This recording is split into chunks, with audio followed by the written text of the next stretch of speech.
স্বাগত নিউজ 24 সকালের সংবাদে, সাথে আছে আমি মাহমুদুল হাসান। পৃথিবীর সবচেয়ে বড় ম্যানগ্রোভ সুন্দরবনের গাঢ় সবুজের সমারোহ, বনের কোল ঘেঁষে বয়ে চলা নদ নদী আর বিভিন্ন প্রাণীর আনাগোনা মানুষকে করে মন্ত্রমুগ্ধ। প্রাকৃতিক সৌন্দর্য, অ্যাডভেঞ্চার, ভয় ও শিহরণের স্থান যেন সুন্দরবনের এক একটি জায়গা। একসময় জলদস্যুদের বিস্তার করা আধিপত্য নেই রাজস্ব আদায়ের তোড়জোড়।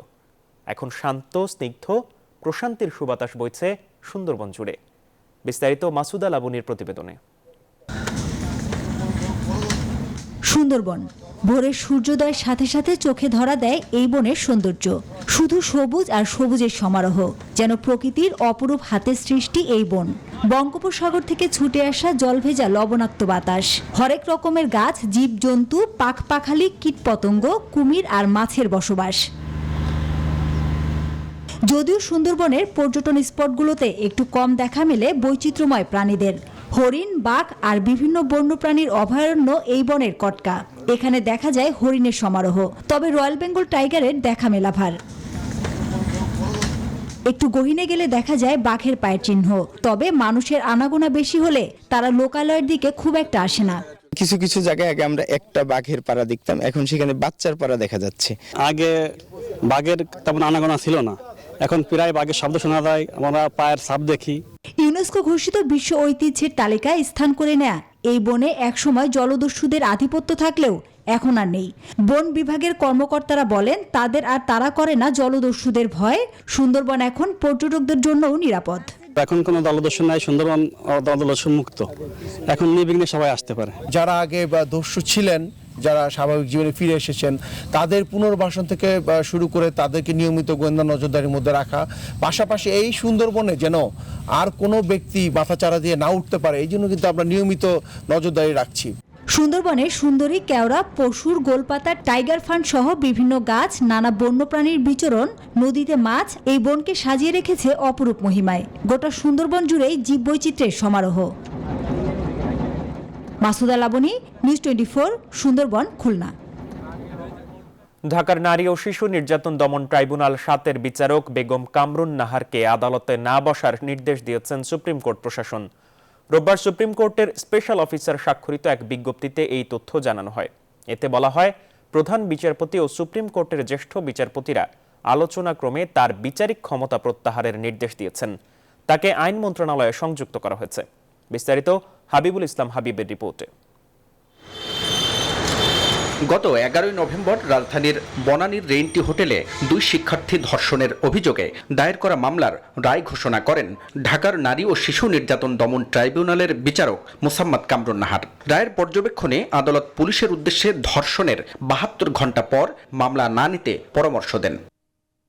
এ রায়ের তৃতীয় দিনে এসে সাময়িকভাবে বিচারককেই প্রত্যাহার করা হলো। রোববার সকালে আদালতের খাসকামরায় যাওয়ার পর সুপ্রিম কোর্টের স্পেশাল অফিসার স্বাক্ষরিত প্রত্যাহারের নোটিশ পান তিনি। নোটিশে তাকে আইন, বিচার ও সংসদ বিষয়ক মন্ত্রণালয়ের আইন ও বিচার বিভাগে সংযুক্ত করার জন্য নির্দেশ দেওয়া হয়। পরে অ্যাটর্নি জেনারেল বলেন, রায়ের পর্যবেক্ষণে তিনি যে বক্তব্য দিয়েছেন তা তার এখতিয়ার বহির্ভূত।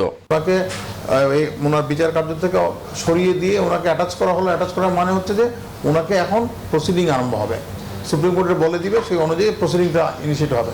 হাইকোর্টের ক্ষমতা রয়েছে অবজারভেশন দেওয়ার, সেই অবজারভেশন সুপ্রিম কোর্ট রাখতেও পারেন, বাদ দিতে পারেন, কিন্তু ওনার ট্রায়াল কোর্টের জজ সাহেবের কোনো অবজারভেশন দেওয়ার কোনো ক্ষমতাই নেই।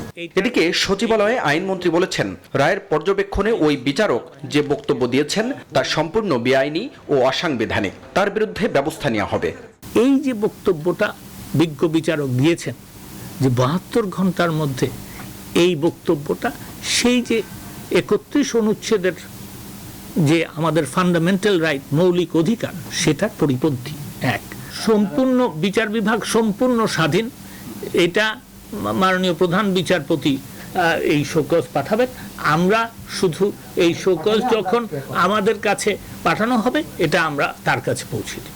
এদিকে ধর্ষণের শিকার নারীর চরিত্র নিয়ে প্রশ্ন তোলা সংক্রান্ত সাক্ষ্য আইনের 2টি ধারা বাতিল চেয়ে হাইকোর্টে রিট দায়ের করেছে আইন ও সালিশ কেন্দ্র। হাবিবুল ইসলাম হাবিব, নিউজ 24, ঢাকা। সাম্প্রদায়িক হামলার সাথে সরকার দলীয় নেতারা জড়িত বলে সংসদে অভিযোগ তুললেন বিএনপি নেত্রী রুমিন ফারহানা। তার অভিযোগ, এসব হামলার বিচার হয়নি, উল্টো জড়িতদের আওয়ামী লীগ নানাভাবে পুরস্কৃত করেছে। রোববার একাদশ জাতীয় সংসদের 15তম অধিবেশনে এই অভিযোগ তোলেন তিনি। প্রশ্ন তোলেন, স্বাধীনতার 50 বছরে কেন এত মানুষ দেশ ছেড়ে চলে গেছেন? স্পিকার ডক্টর শিরিন শারমিন চৌধুরীর সভাপতিত্বে বিকেলের 4টায় অধিবেশন শুরু হয়। সংসদে এই অধিবেশন 25 নভেম্বর পর্যন্ত চলতে পারে। সকালে ফ্রান্স থেকে ফিরে বিকেলের অধিবেশনে যোগ দেন প্রধানমন্ত্রী শেখ হাসিনাও। এই অধিবেশনের শেষের দিকে বাংলাদেশের স্বাধীনতার সুবর্ণ জয়ন্তী উপলক্ষে বিশেষ আলোচনা অনুষ্ঠিত হবে। সাল থেকে 17 সাল পর্যন্ত 2012 সাল কেন স্বাধীনতার 50 বছর পূর্তিতে যখন আমরা সুবর্ণ জয়ন্তী পালন করছি, যখন ক্ষমতায় আছে এমন একটি সরকার যারা নিজেদেরকে অসাম্প্রদায়িক সরকার বলে দাবি করে, যারা দাবি করে যে সংখ্যালঘুদের অধিকার রক্ষায় তাদের চেয়ে ভালো আর কেউ কাজ করতে পারে না, সেই সরকারের সময় কেন এরকম রিপোর্ট প্রকাশিত হচ্ছে যে যেখানে বাড়ার কথা সংখ্যা সেখানে 75 লাখ হিন্দু সংখ্যা কমে গেছে। শারীরিক অবস্থার অবনতি হওয়ায় সাবেক প্রধানমন্ত্রী ও বিএনপি চেয়ারপারসন খালেদা জিয়াকে করোনারি কেয়ার ইউনিট সিসিইউতে নেওয়া হয়েছে। শনিবার বসুন্ধরার এভার কেয়ার হাসপাতালে তৃতীয়বারের মতো ভর্তি হন তিনি। শনিবার রাত 2টার দিকে খালেদা জিয়াকে সিসিইউতে নেওয়া হয়। বিএনপির চেয়ারপারসনের ব্যক্তিগত চিকিৎসক ডাক্তার AZM জাহিদ হোসেন বিষয়টি নিশ্চিত করেন। তিনি জানান, শনিবার হাসপাতালে ভর্তির পর খালেদা জিয়ার এন্ডোস্কোপি করা হয়। পরে রাতেই তাকে কেবিন থেকে সিসিইউতে নেওয়া হয়। পরিস্থিতি বিবেচনায় রোববার বিকেলে ফের চিকিৎসার বিষয়ে করণীয় ঠিক করতে বসেন মেডিকেল বোর্ডের সদস্যরা। হাসপাতাল থেকে বাড়িতে নেয়ার 1 সপ্তাহের মাথায় হাসপাতালে ভর্তি করা হয় বিএনপি চেয়ারপারসনকে।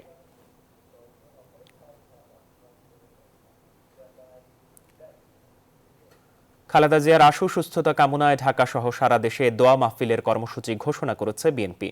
রোববার জাতীয় প্রেস ক্লাবের সামনে এক মানববন্ধনে দলের জ্যেষ্ঠ মহাসচিব রুহুল কবির রিজভী এই কর্মসূচি ঘোষণা করেন। সকল ছাত্র নেতৃবৃন্দ, বিএনপি নেতৃবৃন্দের মুক্তি চায়। বন্ধুরা আমার, আমরা সর্বাগ্রে গণতন্ত্রের প্রতীক, গণতন্ত্রের মা দেশনেত্রী বেগম খালেদা জিয়ার মুক্তি চায়। বন্ধুরা আমার, এই মুক্তির জন্য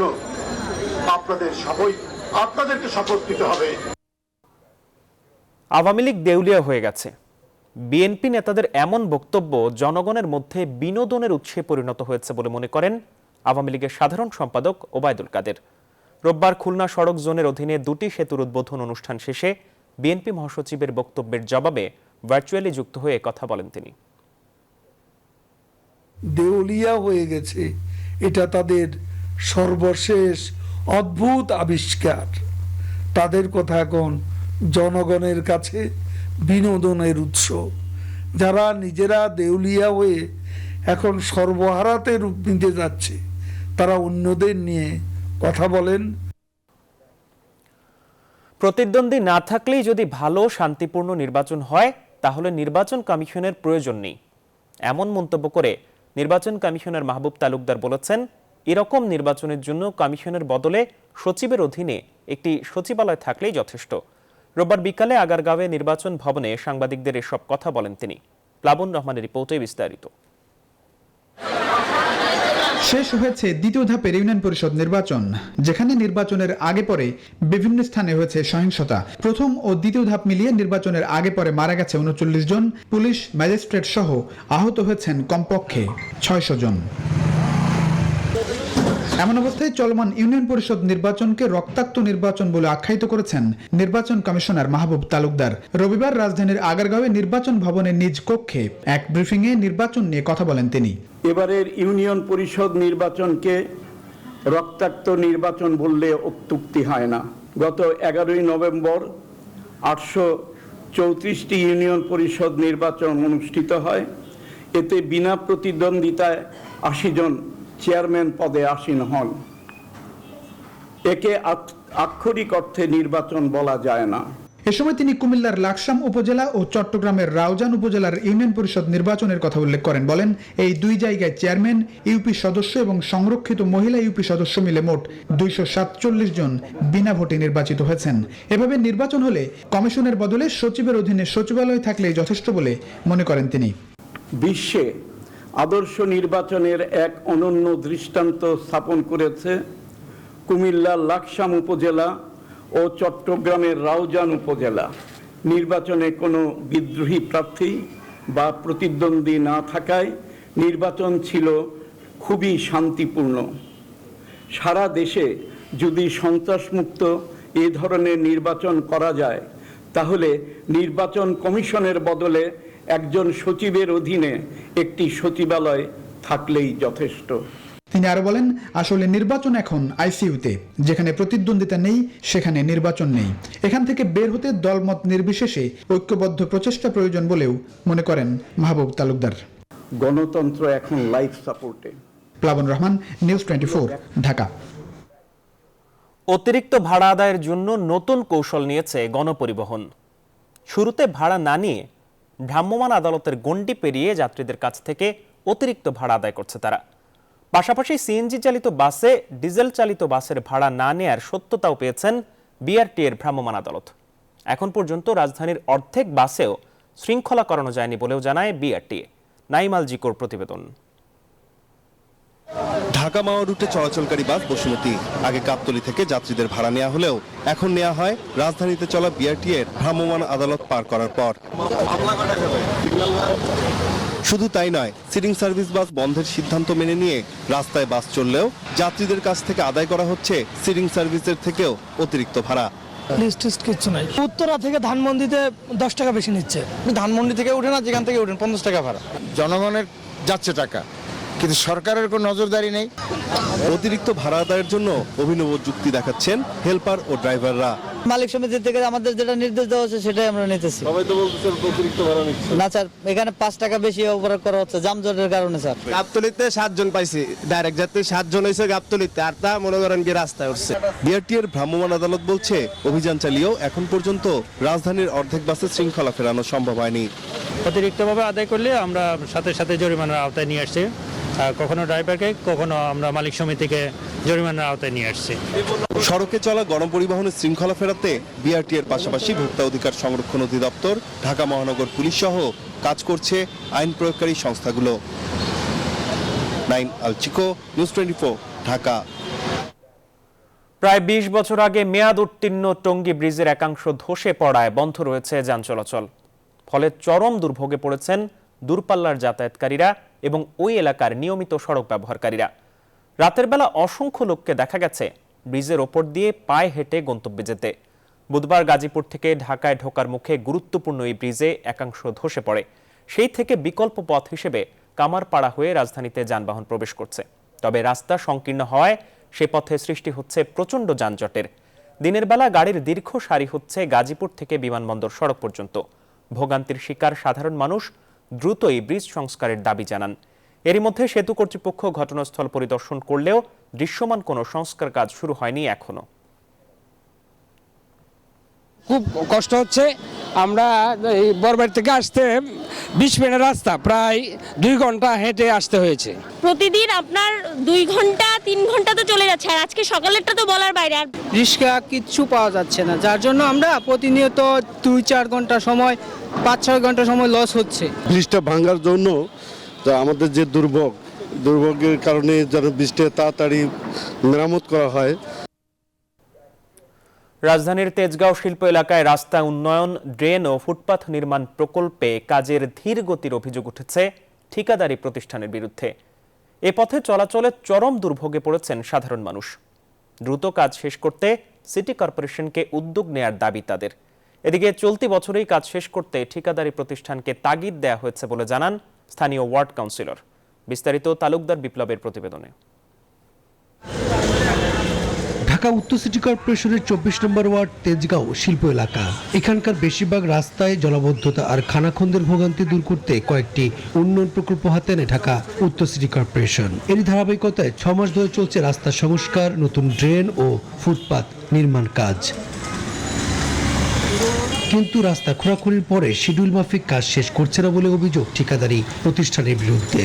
কি অবস্থা কইরা তো দিছে, আজ কতদিন ধরে কাটতে ফেলা ঠিক করে না। জনগণের তো কিছু করার নাই, জনগণ ওই খালি দেখবে আর শুনবে, এই পর্যন্ত শেষ। দেখা যায় ঠিকাদার কাজ বন্ধ রাখায় চলমান কাজের মধ্যে ফুটপাত দখলে নিয়েছে স্থানীয় প্রভাবশালী মহল। রাস্তার বিভিন্ন অংশে ময়লা আবর্জনা ফেলে রাখা হয়েছে। রাস্তার স্থানে স্থানে অসংখ্য ছোট বড় গর্ত। একটু বৃষ্টি হলে এসব গর্তে পানি জমে যায়। এতে যানবাহনের চালক ও সড়ক ব্যবহারকারী মানুষকে ভোগান্তির শিকার হতে হয়। যেমন ওই দিনে আমি স্কুটার মানে স্লিপ টাইটা পড়তে নিয়েছিলাম। প্রশাসন যদি একটু সুনজর দেয় তাহলে এটা সুন্দরভাবে করতে পারে। এদিকে শিডিউল মাফিক কাজ শেষ করতে ঠিকাদারি প্রতিষ্ঠানকে তাগিদ দেওয়া হচ্ছে বলে দাবি স্থানীয় ওয়ার্ড কাউন্সিলরের। কিছু দোকানপাট উঠতে আছে, আমরা সকালে উঠে বগেল আবার বসে যায়। তা আমাদের একটা উচ্ছেদ চলতে হবে, বড় একটা উচ্ছেদ হবে 3 দিন ব্যাপী। এখন পর্যন্ত বৃষ্টির জন্য তারা বসে দিচ্ছে, ইনশাল্লাহ দ্রুত শেষ হবে। মাস পর্যন্ত তাদের সাথে চুক্তিপত্র আছে। তবে চলাচলের ভোগান্তি দূর করতে ঠিকাদার দ্রুত কাজ শেষ করবেন এমন দাবি সড়ক ব্যবহারকারীদের। তালুকদার বিপ্লব, নিউজ 24, ঢাকা। আজ 15 নভেম্বর। 14 বছর আগে 2007 সালের এই দিনে দেশের দক্ষিণাঞ্চলীয় উপকূলে আঘাত হানে সুপার সাইক্লোন সিডর। কেড়ে নেয় প্রায় 3,500 মানুষ আর অসংখ্য পশু পাখির প্রাণ। 14 বছর পেরিয়ে গেলেও সিডরের তাণ্ডবে বিধ্বস্ত বেড়িবাঁধ এখনও স্থায়ীভাবে নির্মাণ করা হয়নি। একটি বড় অংশের জনসংখ্যার বিপরীতে গড়ে ওঠেনি পর্যাপ্ত সাইক্লোন শেল্টার। সাধারণ মানুষের মাঝে এখনও পরিপূর্ণভাবে তৈরি হয়নি দুর্যোগ সচেতনতা। ফলে উপকূলীয় এলাকার লাখ লাখ মানুষ রয়েছে সরাসরি দুর্যোগ ঝুঁকির মুখে। পটুয়াখালী প্রতিনিধি শিকদার জোবায়ের তথ্যচিত্রে ডেস্ক রিপোর্ট। 14 বছর আগে 2007 সালের এই দিনে পটুয়াখালীর উপকূলীয় জনপদে আঘাত হেনেছিল সুপার সাইক্লোন সিডর। কেড়ে নিয়েছিল অসংখ্য প্রাণ, ক্ষতিগ্রস্ত হয়েছে সম্পদ, বেড়িবাঁধ ভেঙে প্লাবিত হয়েছিল বিস্তীর্ণ এলাকা। তবে এক যুগেরও বেশি সময় পেরিয়ে গেলেও বিধ্বস্ত বেড়িবাঁধ স্থায়ীভাবে নির্মাণ না করায় এর ক্ষতি এখনো বয়ে বেড়াচ্ছে এই জনপদের মানুষ। এমনকি মানুষের জীবন ও সম্পদ রক্ষায় গড়ে ওঠেনি পর্যাপ্ত সাইক্লোন শেল্টার। মানুষের মাঝে তৈরি হয়নি দুর্যোগ বিষয়ক সচেতনতা। ফলে এখনো স্বাভাবিক হয়নি এই জনপদের মানুষের জীবনযাত্রা। আজকে দীর্ঘদিন বেড়িবাঁধ করার কথা কই, আজ পর্যন্ত আমরা কোনো সমাধান পাই নাই। প্রত্যেক বছর কম বেশি রাস্তায় কাজ করে, এই কাজগুলো সম্পূর্ণ হয় না, এরকমই থাকি যায়। তারা প্রত্যেক বছর এটা ডুবে, এই বিলে কোনো ধান চাষ হয় না। আমাদের এই শহরে অনেক মানুষের ঘর বাড়ি ভেঙে ছিঁড়ে নিয়ে গেছে, তারা এখন তোমার ছাপড়া দিয়ে আছে, তারা কোনো মাথা গোজার ঠাই পায় না কোনো জায়গায়। সাইক্লোন শেল্টারের স্বল্পতা সহ দীর্ঘ সময় বড় ধরনের ঘূর্ণিঝড় আঘাত না হানায় মানুষ সাইক্লোন শেল্টারমুখী হতে চায় না বলেও মনে করেন ঘূর্ণিঝড় প্রস্তুতি কর্মসূচির এই কর্মকর্তা। সাইক্লোন শেল্টারে কিছু স্বল্পতা আছে, যে তাদের অনেক দূরে নিজেদের সম্পদ রেখে ওখানে যেতে তারা অনাগ্রহ প্রকাশ করে। এখন বর্তমান সরকারের 2007 সালের পরে যে প্রচেষ্টা, সেখানে পর্যাপ্ত সাইক্লোন শেল্টার হয়েছে, আরো সাইক্লোন শেল্টারের কাজ চলমান। উপকূলীয় জনপদের প্রায় 6 লাখ মানুষের জীবন ও সম্পদ রক্ষায় দ্রুত পদক্ষেপ নেবে সরকার, এমন প্রত্যাশা সবার। Desk report, news 24। 1.5 বছরেরও বেশি সময় পর শুরু হলো এসএসসি পরীক্ষা। কেন্দ্র পরিদর্শনে এসে শিক্ষামন্ত্রী দীপুমনি জানিয়েছেন, যারা গুজব ছড়াবে বা প্রশ্নপত্র ফাঁসের চেষ্টা করবে তাদের বিরুদ্ধে কঠোর ব্যবস্থা নেওয়া হবে। প্রথম পরীক্ষার প্রশ্ন মানসম্মত হয়েছে বলে মনে করছেন অনেক শিক্ষার্থী। অনেকের কাছে আবার প্রশ্ন কঠিন হয়েছে। অনেক অভিভাবক মনে করছেন করোনার কারণে সন্তানদের প্রস্তুতি ঠিকমতো হয়নি। অন্তরা বিশ্বাসের প্রতিবেদন। রবিবার সকাল 10টায় শুরু হয় এসএসসি পরীক্ষা। এবার পরীক্ষার্থীর সংখ্যা 22 লাখেরও বেশি। পরীক্ষা হচ্ছে 3,679টি কেন্দ্রে। রাজধানীর মতিঝিল বালক উচ্চ বিদ্যালয়ে পরীক্ষার কেন্দ্র পরিদর্শনে আসেন শিক্ষামন্ত্রী দীপুমনি। পরীক্ষার্থীরা স্বাস্থ্যবিধি মানলেও অভিভাবকদের অনেকেই মানছেন না বলে মন্তব্য করেন তিনি। এছাড়াও প্রশ্নপত্র ফাঁস হয়নি বলেও দাবি তার। যারা গুজব ছড়াবে কিংবা প্রশ্নপত্র ফাঁসের কোনো রকমের অপচেষ্টা করবে তাদের বিরুদ্ধে কঠোর ব্যবস্থা নেওয়া হবে। 2020 সালের তুলনায় 2021 সালে মোট পরীক্ষার্থী বেড়েছে 1,79,334 জন। এই বৃদ্ধির হার 8.76%। মোট শিক্ষা প্রতিষ্ঠান বেড়েছে 151টি এবং কেন্দ্র বেড়েছে 167টি। এবছর সংশোধিত সিলেবাসে গ্রুপ ভিত্তিক 3টি বিষয়ে পরীক্ষা হচ্ছে। এর পাশাপাশি আবশ্যিক যে 2টা সাবজেক্ট বাংলা এবং ইংরেজি, এই 2টা সাবজেক্ট থাকলে ভালো হইতো। বাসায় তো সেরকম করতে পারে না, এই লাস্ট কয়েকদিনই যা করতে পারছে। বাসায় বসে বসে পড়তে হবে, এছাড়া কোনো বিকল্প নাই। আর অনলাইনে তারা কিছু ক্লাস করতো, ওই হিসাবেই তারা লেখাপড়া করছে। 1.5 ঘন্টার পরীক্ষা শেষে কেন্দ্র থেকে বের হয়ে আসেন শিক্ষার্থীরা। করোনার কারণে প্রায় 1.5 বছর শিক্ষা প্রতিষ্ঠান বন্ধ থাকায় পরীক্ষা নিয়েছিল মিশ্র প্রতিক্রিয়া।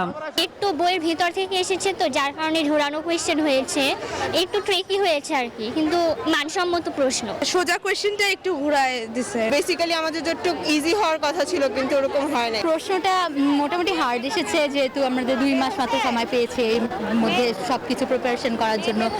23 নভেম্বর এসএসসি পরীক্ষা শেষ হবে। 1 মাসের মধ্যে পরীক্ষার ফলাফল দেওয়ার চেষ্টা করবেন বলে জানিয়েছেন শিক্ষামন্ত্রী। নতুন শিক্ষাক্রম চালু হলে জেএসসি পরীক্ষা থাকার কথা না বলেও জানান তিনি। অন্তরা বিশ্বাস, নিউজ 24, ঢাকা। প্রতারণা করে প্রশ্ন ফাঁসের মাধ্যমে টাকা হাতিয়ে নেয়ার সক্রিয় 3 সদস্যকে আটক করেছে ঢাকা মেট্রোপলিটন পুলিশের গুলশান বিভাগের গোয়েন্দা টিম। রোববার সংবাদ সম্মেলনে এসএসসি প্রশ্ন ফাঁসের সাথে জড়িতদের রাজধানী সহ দেশের কয়েক স্থান থেকে আটকের কথা জানায় ডিএমপি। প্রাথমিক জিজ্ঞাসাবাদে আটককৃতরা জানান, বিভিন্ন ভুয়া মেসেঞ্জার, ফেসবুক অ্যাকাউন্ট খুলে শতভাগ বোর্ডের প্রশ্ন ফাঁস করা বিজ্ঞাপন দিতেন তারা। প্রশ্নপত্র দেওয়ার প্রতিশ্রুতি দিয়ে চক্র শিক্ষার্থীদের কাছ থেকে বিপুল অর্থ হাতিয়ে নিত বলে জানান গোয়েন্দা বিভাগের উপকমিশনার। প্রতারক চক্রের বিভিন্ন পেজ ও গ্রুপের ফলোয়ার সংখ্যা 4700 বলেও জানায় গোয়েন্দা পুলিশ। এসএসসি 2021 অল বোর্ড ইত্যাদি তারা বিভিন্ন পাবলিক গ্রুপ তৈরি করে। এই গ্রুপের মাধ্যমে তারা এই সবার সাথে যোগাযোগের চেষ্টা করে। মূলত পাপাজি খেলায় পটু আল রাফি ওরফে টুটুল সাইবার সংক্রান্ত বিভিন্ন অপরাধে বেশ দক্ষ। রাজশাহীর গোদাগাড়ী উপজেলার যুবলীগ নেতা ইসমাইল হোসেন হত্যা মামলার রায়ে 5 জনকে যাবজ্জীবন কারাদণ্ড দিয়েছেন আদালত। এছাড়া আরও 20 জনকে বিভিন্ন মেয়াদে দণ্ড দেওয়া হয়েছে। রোববার রাজশাহী দ্রুত বিচার ট্রাইব্যুনালের বিচারক অনুপ কুমার এই রায় ঘোষণা করেন। রায় ঘোষণার সময় 33 জন আসামি কাঠগড়ায় উপস্থিত ছিলেন।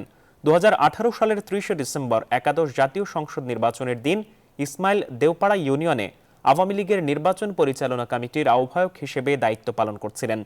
সেদিন বিএনপি জামাতের কর্মীরা পালপুর ভোট কেন্দ্র দখলে নিতে গেলে বাধা দিতে যান ইসমাইল। এ সময় তাকে পিটিয়ে ও কুপিয়ে আহত করা হয়। পরে হাসপাতালের চিকিৎসাধীন অবস্থায় ইসমাইল হোসেন মারা যান। এ ঘটনায় তার স্ত্রী বিজলা বেগম গোদাগাড়ী থানায় হত্যা মামলা করেন।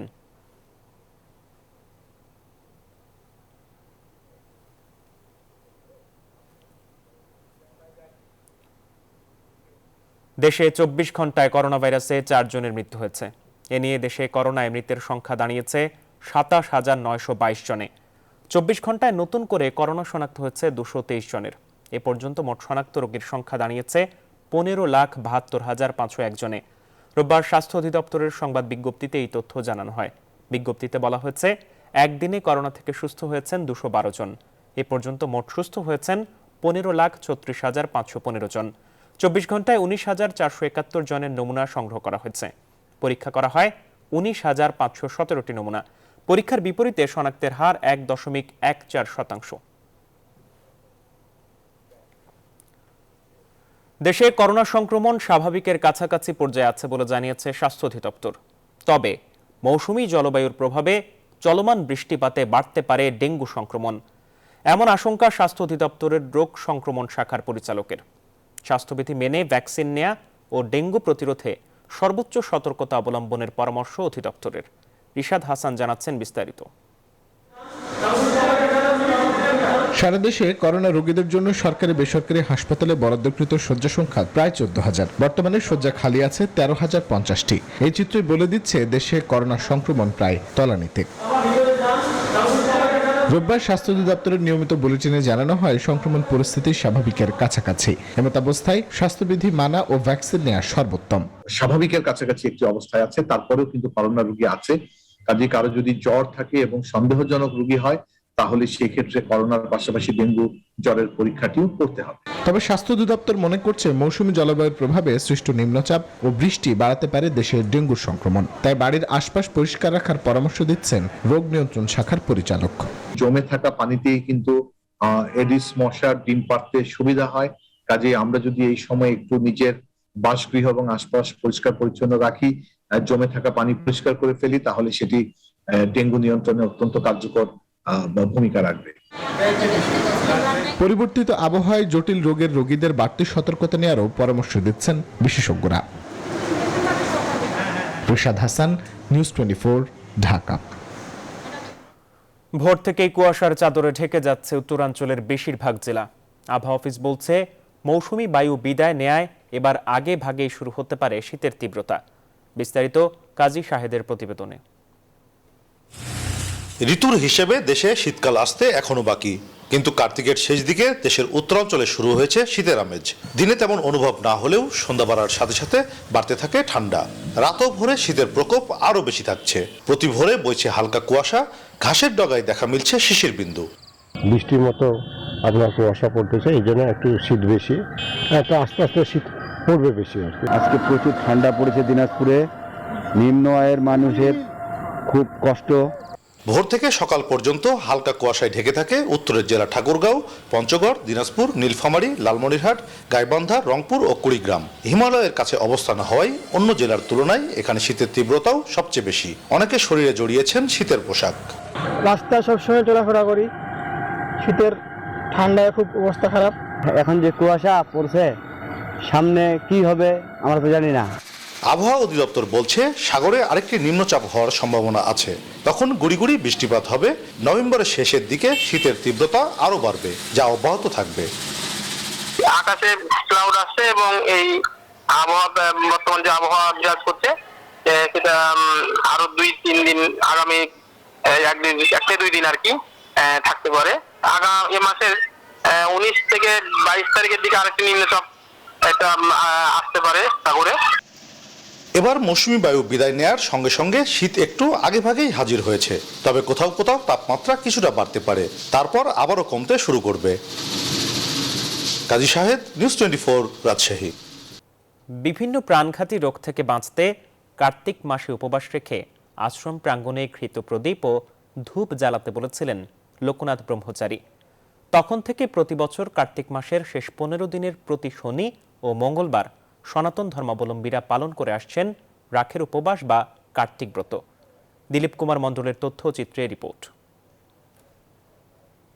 কেউ বলেন রাখের উপবাস, অনেকে এই উৎসবকে ডাকেন কার্তিক ব্রত নামে।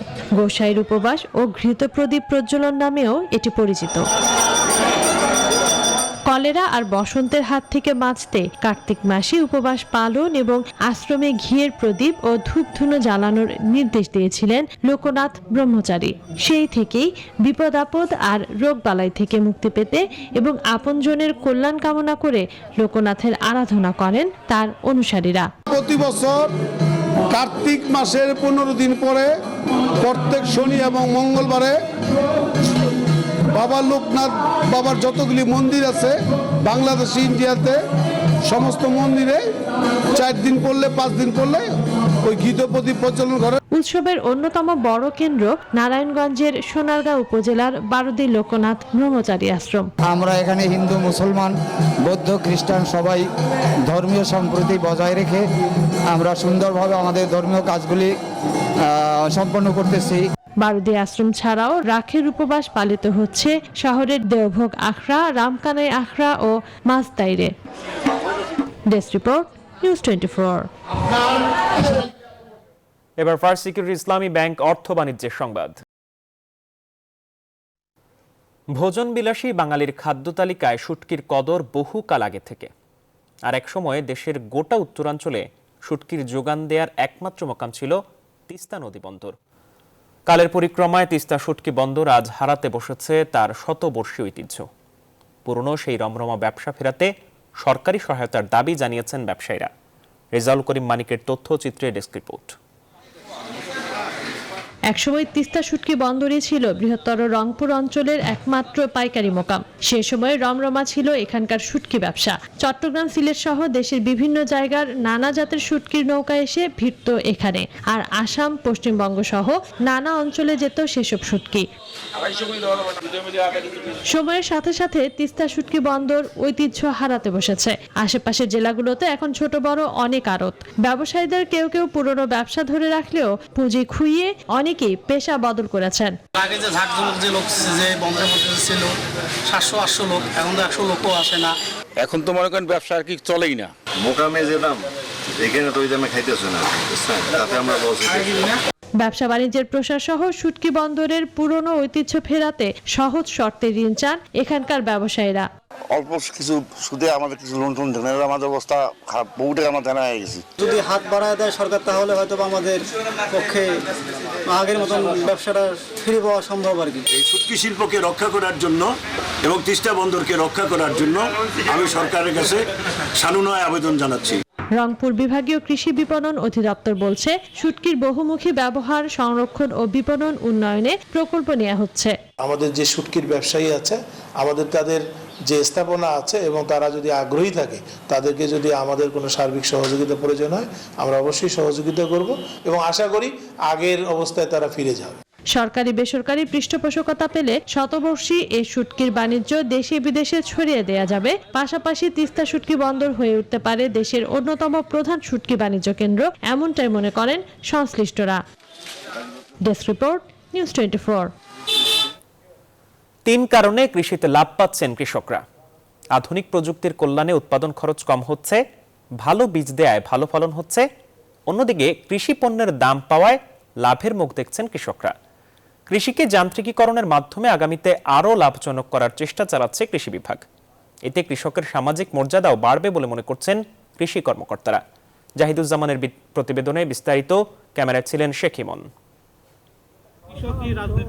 কয়েক বছর হলো ধান, পেঁয়াজ ও সবজিতে ভালো লাভ পাচ্ছেন কুষ্টিয়া এলাকার কৃষক। লাভের অঙ্ক মোটা করতে একই সঙ্গে সাথী ফসল হিসেবে একাধিক ফসলের চাষও করছেন তারা।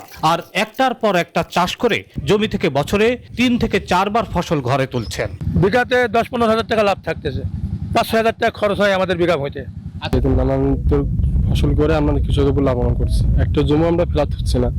সরকার ফসলের দাম উচ্চ মূল্যে দোয়ায় আমরা প্রতিটা চাষেই লস প্রজেক্ট নাই। দেশে মনে হয় পেঁয়াজের সংকট কম হতে পারে, এই জন্য আমরা একটু বেশি করে লাগাইছি। যে আমি একাই লাগাইছি 13.5 বিঘা। একটা সময় ছিল একদিকে ফসলের উৎপাদন কম হতো, কৃষক পেত না ন্যায্য মূল্য, কিন্তু এখন এসবে নজর দিয়েছে সরকার। কৃষি সম্প্রসারণ অধিদপ্তর যে আধুনিক প্রযুক্তিগুলো দিচ্ছে, এগুলো আমাদের চাষিরা যেভাবে গ্রহণ করছে, গ্রহণ করার কারণে আজকে তারা লাভবান হচ্ছে। কৃষি ও কৃষকের মর্যাদা বাড়াতে যান্ত্রিকীকরণের পথে হাঁটছে কৃষি বিভাগ। আমরা প্রতিশ্রুতিবদ্ধ কি করে কৃষিকে যান্ত্রিকীকরণ করতে পারি, তাহলে কৃষকগণ লাভবান হবে এবং উৎপাদন খরচ কমে যাবে এবং কৃষক আর্থিকভাবে লাভবান হবে, তার সোশ্যাল যে স্ট্যাটাস সেটি বৃদ্ধি পাবে। তবে ডিজেলের মূল্য বৃদ্ধি ও সারের কৃত্রিম সংকট নিয়ে চিন্তিত কৃষক। জাহিদুজ্জামান, নিউজ 24, কুষ্টিয়া। বিশ্বে 24 ঘন্টায় করোনা সংক্রমণ ও প্রাণহানি পূর্ববর্তী দিনের চেয়ে কমেছে। একদিনে মৃত্যু হয়েছে 4,395 জনের, আক্রান্ত হয়েছে 3,39,899 জন। এ নিয়ে বিশ্বে মোট শনাক্তের সংখ্যা 25,40,00,000 ছাড়ালো, আর 51,14,000 ছাড়ালো মোট প্রাণহানির সংখ্যা। 24 ঘন্টায় সর্বোচ্চ মৃত্যু হয়েছে রাশিয়ায়। একদিনে 1,219 জনের প্রাণহানি ও 38,000-এর বেশি আক্রান্ত হয়েছে দেশটিতে। যুক্তরাষ্ট্রে 19,000-এর বেশি আক্রান্ত ও 110 জনের মৃত্যু হয়েছে। 24 ঘন্টায় 36,000 আক্রান্ত হয়েছে যুক্তরাজ্যে।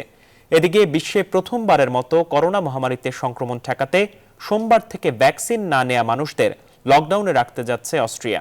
এখন পর্যন্ত বিশ্বজুড়ে ভাইরাসটি থেকে সুস্থ হয়েছে 22,96,00,000-এর বেশি মানুষ। COP26 জলবায়ু চুক্তি কয়লা চালিত বিদ্যুতের মৃত্যু ঘণ্টা শোনাচ্ছে বলে মন্তব্য করেছেন ব্রিটিশ প্রধানমন্ত্রী বরিস জনসন। চুক্তিটিকে গেম চেঞ্জিং হিসেবে আখ্যা দিয়ে চমৎকার অর্জন বলে জানিয়েছেন তিনি। ডাউনিং স্ট্রিটে এক সংবাদ সম্মেলনে বরিস জানান, লবিং করা, মিষ্টি কথা বলতে পারা, উৎসাহ যোগাতে পারার ক্ষমতা থাকলেও একটি সার্বভৌম রাষ্ট্রকে তার অনিচ্ছার বিরুদ্ধে কোনো কাজ করাতে বাধ্য করতে পারেন না তারা। শেষ পর্যন্ত রাষ্ট্রগুলোই সিদ্ধান্ত নেবে এবং অবশ্যই এটির পাশে থাকতে হবে বলে মন্তব্য করেন বরিস।